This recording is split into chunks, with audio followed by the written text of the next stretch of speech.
గత సంవత్సరం 2024 నవంబర్ 9వ తారీఖు నాడు ఓల్డ్ హౌసింగ్ బోర్డు కాలనీకి చెందిన శోభా అనే మహిళ మెడలో నుంచి ఇద్దరు వ్యక్తులు వచ్చి చైన్ స్నాచింగ్ చేయడం జరిగింది. అందులో భాగంగా వివిధ రకాల సీసీటీవీ ఫుటేజ్లు కానీ చుట్టుపక్కల పిఎస్లకు ఇన్ఫామ్ చేసి ఆ ఇద్దరు వ్యక్తులను కనుక్కోవడం జరిగింది.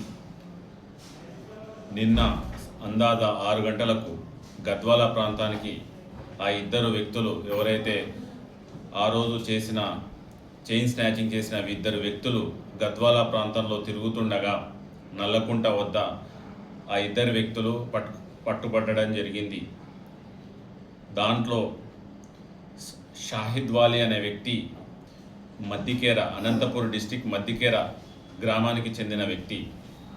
అలాగే ఇంకొక వ్యక్తి దస్తగిరి, కర్నూలు జిల్లా పందిపాడుకి చెందిన వ్యక్తి. వీళ్ళిద్దరూ ఓన్ కజిన్స్ అవుతారు. వీళ్ళకి వివిధ రకాల వ్యసనాలు అంటే ఆన్లైన్ బెట్టింగ్ కానీ, తాగడం కానీ ఇలాంటి అలవాట్లు, ఈ దురా అలవాట్లకు బానిసై ఈ చైన్ స్నాచింగ్ చేయడం అనేది మొదలు పెట్టడం జరిగింది.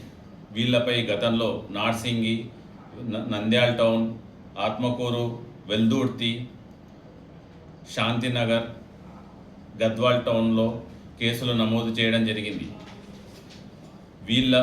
మన గద్వాల్ ప్రాంతంలో ఏదైతే నవంబర్ 9 రోజు అఫెన్స్ రోజు హీరో హోండా షైన్ బండి మీద రావడం జరిగింది. ఇప్పుడు ఆ బండి నంద్యాల టౌన్లో సీజ్ అయి